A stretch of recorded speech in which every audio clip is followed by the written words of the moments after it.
Hello friends, बहुत बहुत स्वागत है आपका अपने चैनल हिंदी जी के ट्रिक्स पर। तो आज के इस वीडियो में हम डिस्कस करने वाले हैं भौतिक विज्ञान यानी फिजिक्स के टॉप 20 एमसीक्यू, और काफ़ी इंपॉर्टेंट होने वाले हैं किसी भी एग्जाम्स के लिए। और इस सीरीज का ये होने वाला पार्ट नंबर 5। पहले 4 पार्ट हम पहले अपलोड कर चुके हैं। आई होप आपने वो देख लिए होंगे। नहीं देखे हैं, डिस्क्रिप्शन में आपको प्लेलिस्ट का लिंक मिल जाएगा, क्लिक करके आप उसको देख सकते हैं। तो करते हैं शुरू। आज का हमारा सबसे पहला प्रश्न है, सार्वत्रिक गुरुत्वाकर्षण नियम किसने दिया था? इससे रिलेटेड पूरी जानकारी मैं आपको बताऊंगा। ऑप्शन आपके सामने: ए केपलर, वी है गैलीलियो, सी है न्यूटन, या डी है कोपरनिकस। आप अपना जवाब कमेंट कर सकते हैं, या लास्ट में आपके कितने सही थे उसे भी आप कमेंट कर सकते हैं। तो इसका सही जवाब है, यानी जो सार्वत्रिक गुरुत्वाकर्षण नियम दिया था, ये किसने दिया था? न्यूटन ने दिया था। अब देखिए ये नियम क्या है, मैं ये नियम आपको बता देता हूँ। तो ये नियम है कि किसी भी दो पिंडों के बीच या दो वस्तुओं के बीच जो कार्य करने वाला बल होता है वो उनके द्रव्यमान के गुणनफल के समानुपाती और उनकी बीच की दूरी के वर्ग के व्युत्क्रमानुपाती होता है। यानी लिख सकते हैं कि दो पिंडों के बीच जो कार्य करता है बल F, वो प्रोपोर्शनल टू होता है m1 into m2 upon R square. क्योंकि मैंने आपको बताया है m1 और m2 क्या है? पिंडों के द्रव्यमान है, और r उनके बीच की दूरी है। और ये प्रोपोर्शनल टू का चिन्ह हटाने के लिए लिखते हैं F बराबर कैपिटल G। ध्यान रखना आपको, कैपिटल G यहाँ पर लिखा जाता है m1 m2 upon R square, यानी F बराबर कैपिटल G यहाँ पर लिखा जाता है। मैं आपको साफ करके लिख के दिखा देता हूँ। F बराबर कैपिटल G m1, काफ़ी इंपॉर्टेंट ये फॉर्मूला है, आर स्क्वायर। ये होता है सार्वत्रिक गुरुत्वाकर्षण का नियम। मैंने आपको बताया था क्या होता है, दोनों पिंडों के द्रव्यमान के गुणनफल के समानुपाती और उनके बीच की दूरी के वर्ग के व्युत्क्रमानुपाती होता है। अब यहाँ पर जी क्या है? जी सार्वत्रिक गुरुत्वाकर्षण नियतांक किस जी को बोला जाता है? कैपिटल जी को आपको ध्यान रखना है। और इसकी वैल्यू की अगर मैं बात करूँ तो इसकी वैल्यू होती है 6.67 इंटू 10⁻⁻11, और इसका मात्रक होता है न्यूटन मीटर स्क्वायर प्रति किलोग्राम स्क्वायर। यानी इसकी जो वैल्यू होती है, क्योंकि देखिए यहाँ से आर जो जाएगा पक्षांतर होकर एफ के साथ गुणा में चला जाएगा, और ये m1 और m2 कहाँ चले जाएंगे? नीचे। तो m1 और m2 नीचे जाएंगे, तो ये क्या है? मास। और इसका द्रव्यमान जो इसका मात्रक होता है वो होता है किलोग्राम, तो इसलिए बटे में आ जाता है किलोग्राम स्क्वायर। और यहाँ पर क्या होता है? आर स्क्वायर, यानी ऊपर चला जाता है मीटर स्क्वायर, तो न्यूटन मीटर स्क्वायर प्रति किलोग्राम स्क्वायर, ये होता है इसका मात्रक। तो आई होप आपको इसके बारे में सब कुछ जानकारी मिल गई होगी। चलते हैं नेक्स्ट क्वेश्चन की तरफ। दूसरा प्रश्न है, पृथ्वी पर सूर्य द्वारा गुरुत्वाकर्षण बल होता है, यानी पृथ्वी पर जो सूर्य के द्वारा गुरुत्वाकर्षण बल लगता है वो कितना होता है? ऑप्शन है: ए सूर्य पर पृथ्वी द्वारा गुरुत्वाकर्षण बल की अपेक्षा कम, बी है सूर्य पर पृथ्वी द्वारा गुरुत्वाकर्षण बल के बराबर, सी है सूर्य पर पृथ्वी द्वारा गुरुत्वाकर्षण बल की अपेक्षा अधिक, या डी है एक समान, यानी परस्पर एक समान रहता है। तो इसका सही जवाब है ऑप्शन नंबर बी, यानी पृथ्वी पर सूर्य द्वारा जो गुरुत्वाकर्षण बल होता है ये उतना ही होता है जितना सूर्य पर पृथ्वी द्वारा गुरुत्वाकर्षण बल, यानी दोनों क्या होते हैं? आपस में बराबर होते हैं। तो इसका ऑप्शन नंबर बी बिल्कुल करेक्ट है। नेक्स्ट है क्वेश्चन नंबर 3। पृथ्वी पर यानी पृथ्वी व सूर्य के बीच की दूरी यदि वर्तमान दूरी की अपेक्षा दोगुनी हो जाए तो पृथ्वी पर सूर्य का गुरुत्वाकर्षण बल, इन्हीं बल में क्या प्रभाव पड़ेगा, क्या प्रभाव देखने के लिए मिलेगा? पहले की अपेक्षा दूसरा है पहले की अपेक्षा 4 गुना हो जाएगा, सी है पहले की अपेक्षा आधा हो जाएगा, और डी है पहले की अपेक्षा 1/4 हो जाएगा। तो इसका सही जवाब है ऑप्शन नंबर डी, यानी पहले की अपेक्षा 1/4 हो जाएगा।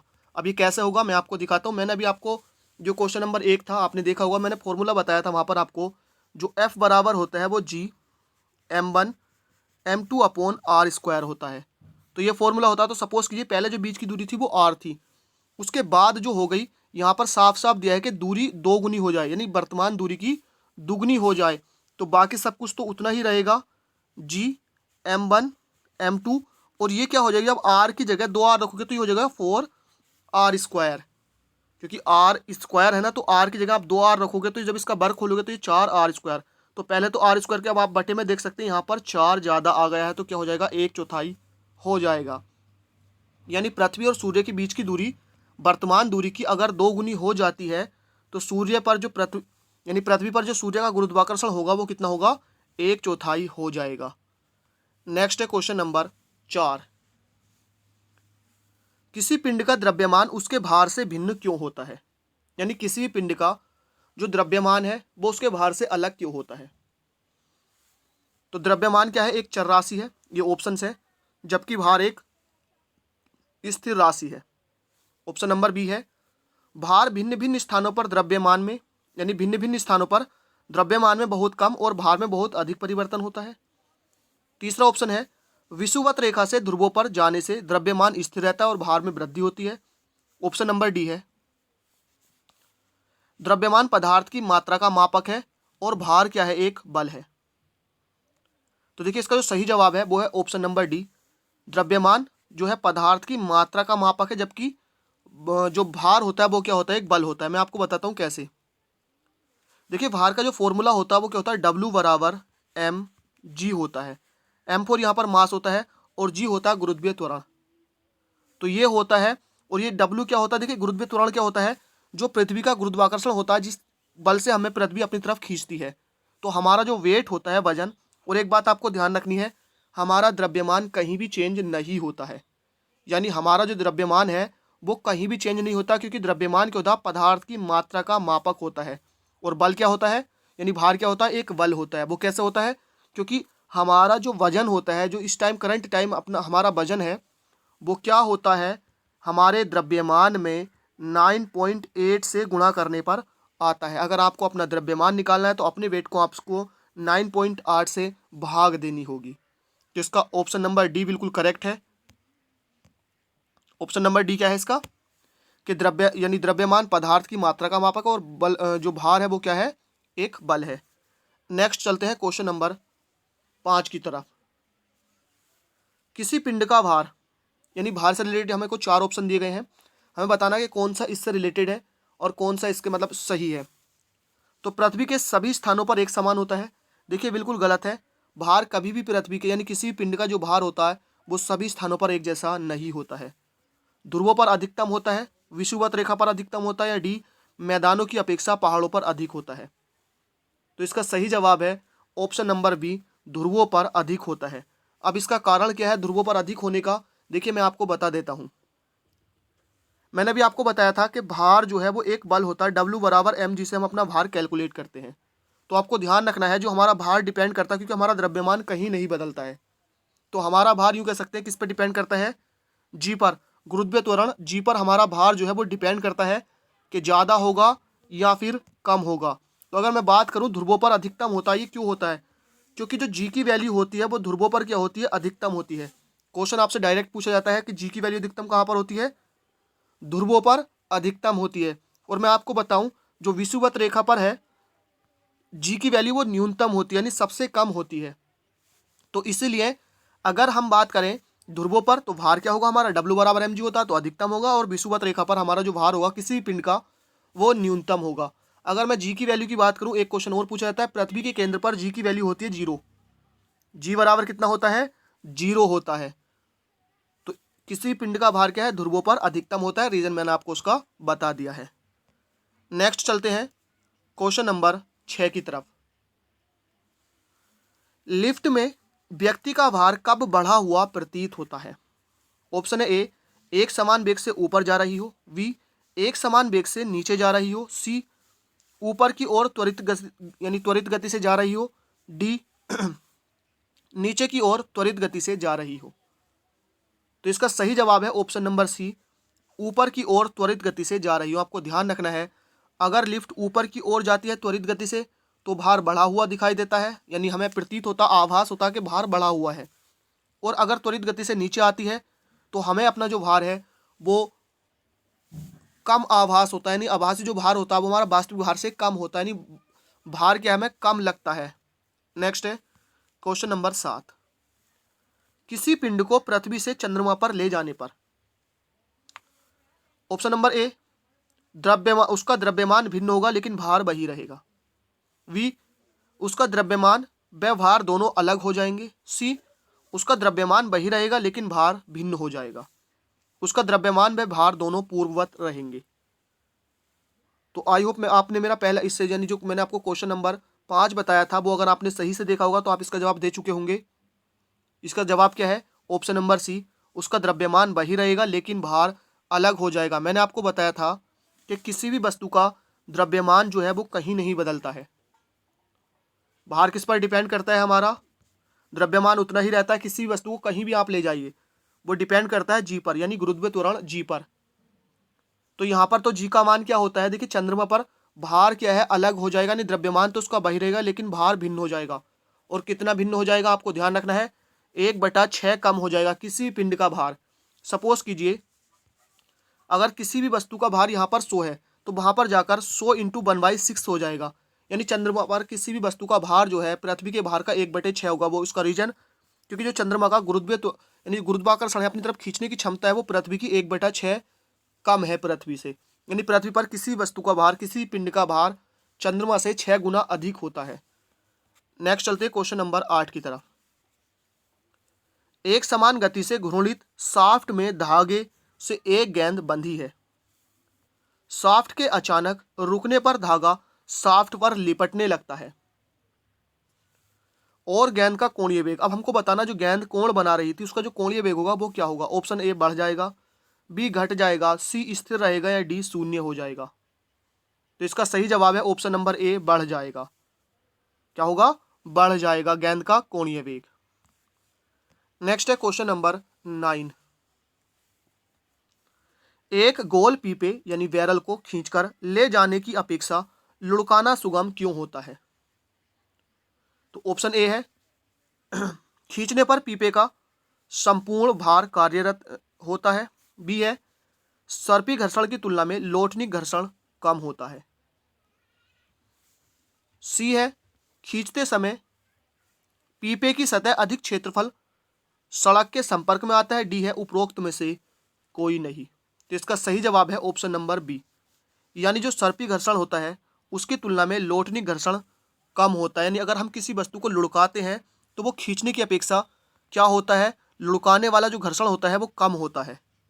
इसलिए क्या होता है? इसका ऑप्शन नंबर बी सही है कि सर्पी घर्षण की तुलना में लोटनिक घर्षण क्या होता है? कम होता है। नेक्स्ट है क्वेश्चन नंबर 10। जल से भरे गिलास के नीचे दबे कागज को शीघ्रता से गिलास के नीचे से जल को छिड़काए बिना ही खींचा जा सकता है, ये परिघटना है या किसके कारण होती है? ऑप्शन ए कागज व गिलास के मध्य घर्षण की कमी के कारण, यानी इसको दर्शाती है, बी है न्यूटन के तृतीय नियम को दर्शाती है, सी है जड़त्व के गुण को दर्शाती है, डी है त्वरण को दर्शाती है। तो इसका सही जवाब है ऑप्शन नंबर सी, यानी जड़त्व के गुण को दर्शाती है। ये जड़त्व क्या होता है? यानी जड़त्व के कारण ही क्या होता है? कोई भी वस्तु अपनी स्थिति को बनाए रखना चाहती है। कब तक? जब तक उसकी स्थिति में परिवर्तन ना किया जा सके। तो जड़त्व के गुण को ये जो हमारी परिघटना है दर्शाती है। नेक्स्ट है क्वेश्चन नंबर 11। किसी पिंड का वेग दोगुना हो जाए तो, यानी कि अगर किसी पिंड का आप वेग दुगुना कर रहे हैं तो कौन सी परिघटना होगी? कौन सा नीचे दिए गए विकल्पों में से सत्य होगा? ए त्वरण दोगुना हो जाएगा, वी संवेग दोगुना हो जाएगा, सी है गतिज ऊर्जा दोगुनी होगी, डी है उसकी स्थितिज ऊर्जा दोगुनी हो जाएगी। तो इसका सही जवाब है ऑप्शन नंबर बी, संवेग दोगुना हो जाएगा। अब इसका रीजन क्या है? देखिए, संवेग पी बराबर जो होता है ना, वो द्रव्यमान m इंटू वी होता है, और b क्या होता है यहाँ पर? वेग होता है। अब जब वेग दोगुना होगा तो क्या हो जाएगा? संवेग 2v हो जाएगा यहाँ पर, यानी 2 गुणा में यहाँ पर ज़्यादा आ जाएगा, तो क्या हो जाएगा? संवेग 2 गुना हो जाएगा। और आपको ध्यान रखना है, संवेग एक सदिश राशि है। और बात करें संवेग, यानी क्वेश्चन पूछा जाएगा आपसे कि संवेग कैसी राशि है, तो आपको ध्यान रखना है संवेग जो है सदिश राशि होती है। कैसी राशि होती है? सदिश राशि होती है। और मैं आपको बताऊं इसका मात्रक पूछा जा सकता है। तो मैंने अभी आपको फॉर्मूला बताया था कि संवेग P बराबर m इंटू वी होता है। तो m होता है द्रव्यमान, इसको इसका जो मात्रक होता है किलोग्राम, और b का होता है मीटर प्रति सेकेंड। तो यूँ कह सकते हैं जी, किलोग्राम मीटर प्रति सेकेंड क्या होता है? संवेग का मात्रक होता है, क्योंकि द्रव्यमान का मात्रक जो m का होता है किलोग्राम होता है, और जो v होता है वेग इसका मीटर प्रति सेकेंड होता है। तो किलोग्राम मीटर प्रति सेकेंड क्या होता है? संवेग का मात्रक होता है। ये सदिश राशि है, आपको ध्यान रखना है। नेक्स्ट है क्वेश्चन नंबर 12। एक भारी एवं एक हल्के पिंड पर एक समान बल एक ही अवधि के लिए लगाए यानी लगे हों तो वह पिंड, ऑप्शन है ए, एक समान वेग से गतिमान होंगे, ऑप्शन नंबर बी, एक समान संवेग से गतिमान होंगे, ऑप्शन नंबर सी, एक समान त्वरण से गतिमान होंगे, ऑप्शन नंबर डी, उपरोक्त में से कोई नहीं। तो इसका सही जवाब है ऑप्शन नंबर बी, एक समान संवेग से गतिमान होंगे। ये किस कारण होता है? ये होता है संवेग संरक्षण का जो नियम है उसके कारण होता है। संवेग संरक्षण के कारण, या आप कह सकते हैं संवेग संरक्षण का नियम भी है। ठीक है, नेक्स्ट चलते हैं क्वेश्चन नंबर 13 की तरफ। देखिए वीडियो थोड़ा बड़ा हो गया है इसलिए थोड़ी फास्ट करते हैं। क्वेश्चन नंबर 13, 20 किलोग्राम के एक पिंड को भूमि से ऊपर 1 मीटर की ऊंचाई पर बनाए रखने हेतु अवश्य कार्य कितना होगा? ऑप्शन है ए 0, 20 जूल, 200 जूल, या डी इनमें से कोई नहीं। तो आपको मैं क्वेश्चन का जवाब देने से पहले बता दूं, जो कार्य W बराबर होता है वो होता है F into S. F into S, या यूँ कह सकते हैं जी W बराबर होता है एफ एस कोस थीटा। ठीक है, F इंटू एस कह दीजिए या F इंटू कोस थीटा। अब इसमें जो क्वेश्चन में हमसे कहा गया है कि जी 1 मीटर की ऊंचाई पर बनाए रखने के लिए, तो यहाँ पर जो विस्थापन होगा वो कितना होगा? 0 होगा। और जब विस्थापन भी 0 होगा तो आप फॉर्मूले में डाल के देखिए, W बराबर F इंटू एस, एस होता है विस्थापन, तो क्या हो जाएगा? पूरा समीकरण शून्य ही हो जाएगा। W बराबर F इंटू 0 हो जाएगा तो क्या हो जाएगा? कार्य वर्क हो जाएगा 0। तो इस तरह से जो इसका जवाब होगा वो क्या होगा? 0 होगा। और एक बात आपको ध्यान रखनी है कि कार्य जो है अदिश राशि है। कार्य कैसी राशि है? अदिश राशि, और इसका मात्रक क्या होता है? जूल होता है। नेक्स्ट है क्वेश्चन नंबर 14, किसी पिंड का वेग दोगुना होने पर उसकी गतिज ऊर्जा में क्या परिवर्तन होगा? ध्यान रखना है आपको, इस बार हमसे पूछा है कि गतिज ऊर्जा में क्या परिवर्तन होगा। तो जवाब देने से पहले मैं आपको बता दूं, गतिज ऊर्जा होती है के, और इसका फॉर्मूला होता है के बराबर हाफ mv², यानी 1/2 mv², इसका फॉर्मूला होता है। तो यहाँ पर हमसे कहा गया वेग दोगुना होने पर, तो जब वेग दोगुना होगा यानी इस v की जगह 2v आएगा, तो हमारा समीकरण कुछ यूँ बनेगा m4v²। क्या हो जाएगा? यानी b की जगह जब 2v डलेगा तो क्या हो जाएगा? यहाँ पर हो जाएगा 4v²। तो पहले तो देखिए सिर्फ v था, यानी अब 4 इसके सामने गुणा में यहाँ पर आ जाएगा, तो पहले जो वेग था उसका अब कितने गुना ज़्यादा हो गया? 4 गुना ज़्यादा हो गया। तो हम कह सकते हैं जी, तो इसका जो गतिज ऊर्जा होगी वो क्या होगी? 4 गुना बढ़ जाएगी। यानी किसी पिंड का वेग दोगुना होने पर उसकी गतिज ऊर्जा क्या हो जाएगी?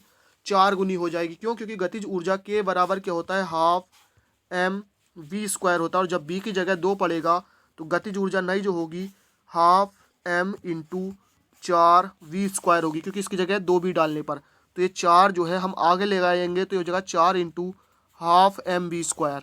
ठीक है, तो कितनी जो गतिज ऊर्जा हो जाएगी वो कितनी हो जाएगी? 4 गुनी बढ़ जाएगी। नेक्स्ट है क्वेश्चन नंबर 15, घड़ी में चाबी भरने की प्रक्रिया में घड़ी में संग्रहित ऊर्जा है, यानी कौन सी ऊर्जा होती है? ए विद्युत ऊर्जा, बी दाब ऊर्जा, सी गतिज ऊर्जा, या डी होती है स्थितिज ऊर्जा।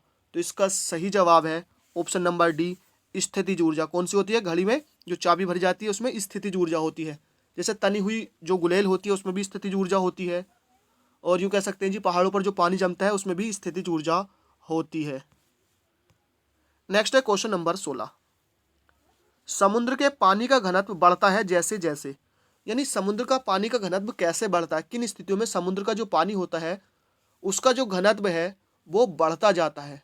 तो ऑप्शन है ए, गहराई में खारापन घटता जाता है, यानी जैसे जैसे समुद्र का जो पानी का घनत्व है वो बढ़ता जाता है। कब? जब गहराई और खारापन क्या होता है? घटता जाता है। बी है, गहराई कम तथा खारेपन में वृद्धि होती जाती है। सी है, गहराई में खारा यानी गहराई और खारापन दोनों जहां पर कम होते हैं। डी है, गहराई में खारेपन दोनों में वृद्धि होती है। तो इसका सही जवाब है ऑप्शन नंबर डी, यानी समुद्र के पानी का घनत्व बढ़ता जाता है। कैसे बढ़ता जाता है? जब गहराई भी बढ़ती जाती है और खारेपन में भी वृद्धि होती है। तो जैसे जैसे वृद्धि होती जाती है वैसे वैसे घनत्व भी बढ़ता जाता है। नेक्स्ट है क्वेश्चन नंबर 17, नदी में तैरता जलयान जब समुद्र में जाता है तो क्या होता है? ऑप्शन नंबर ए थोड़ा ऊपर उठ जाता है, बी है थोड़ा सा नीचे डूब जाता है, सी है एक ही स्तर पर रहता है, या डी है जलयान में निर्मित पदार्थ के अनुसार थोड़ा उठ या डूब सकता है। मतलब कि किस पदार्थ से जो है जलयान बना हुआ है। तो इसका सही जवाब है ऑप्शन नंबर ए, थोड़ा ऊपर उठ जाता है। अब देखिए मैं आपको इसका रीजन बताता हूँ। इसका रीजन क्या होता है कि समुद्र के पानी का जो घनत्व होता है ना, वो नदी के पानी से क्या होता है, ज़्यादा होता है। जब घनत्व ज़्यादा होता है तो जो जहाज है वो थोड़ा नदी से जब समुद्र में जाता है तो उठ जाता है। किसके कारण होता है? ये घनत्व के कारण। नेक्स्ट चलते हैं क्वेश्चन नंबर 18 की तरफ। इस्पात की गेंद पारे पर, देखिए यहाँ पर ये पारा है, Hg जिसे मरकरी भी कहते हैं, और क्वेश्चन इससे पूछा जाता है कि ऐसी कौन सी धातु है जो कमरे के ताप पर द्रव अवस्था में रहती है? पारा। तो इस्पात की गेंद पारे पर तैरती है क्यों? यानी कि हमको बताना है जो पारे की गेंद है वो, यानी जो इस्पात की गेंद है वो पारे पर क्यों तैरती है। ए है पारा गेंद को अपने अंदर डूबने नहीं देता। पारा द्रव रूपी एक धातु है। देखिए बिल्कुल सही है ना, धातु तो है लेकिन ये रीजन नहीं होता इसका। ऑप्शन नंबर सी है इस्पात की अपेक्षा पारे का घनत्व अधिक होता है। इस्पात की गेंद किसी भी द्रव पर तैरती है। तो इसका सही जवाब है ऑप्शन नंबर सी, कि जो इस्पात की अपेक्षा पारे का घनत्व है वो ज़्यादा होता है, यानी पारे का घनत्व इस्पात से क्या होता है, ज़्यादा होता है। इसलिए जो गेंद है इस्पात की वो पारे पर नहीं डूबती है। किस कारण? क्योंकि पारे का जो घनत्व है वो इस्पात से ज़्यादा है। नेक्स्ट है क्वेश्चन नंबर 19। वायुमंडलीय दाब किसके द्वारा मापा जाता है? ए द्रव घनत्व मापी, बी बैरोमीटर, सी आर्द्रता मापी और डी है ऊंचाई मापी। तो वायुमंडलीय दाब जो मापा जाता है वो मापा जाता है ऑप्शन नंबर बी, बैरोमीटर के द्वारा। नेक्स्ट है क्वेश्चन नंबर 20। निम्न द्रवों में ऊष्मा का सबसे अच्छा चालक है, यानी जो नीचे द्रव दिए गए हैं इसमें ऊष्मा का सबसे अच्छा चालक कौन सा है? ऑप्शन ए जल, बी पारा, सी ईथर या डी एल्कोहल। तो इसका सही जवाब है ऑप्शन नंबर बी पारा, यानी इन द्रवों में, इन चारों में सबसे अच्छा ऊष्मा का चालक कौन है? पारा। और आपको मैं बता दूं ये क्या है, एक धातु है जो लिक्विड फॉर्म में रहती है। तो फ्रेंड्स यहाँ पर हमने आज के अपने 20 क्विज कंप्लीट किए हैं। आई होप वीडियो पसंद आई हो, लाइक कीजिए, दोस्तों के साथ शेयर कीजिए। थैंक यू फॉर वॉचिंग, मिलते हैं नेक्स्ट वीडियो में।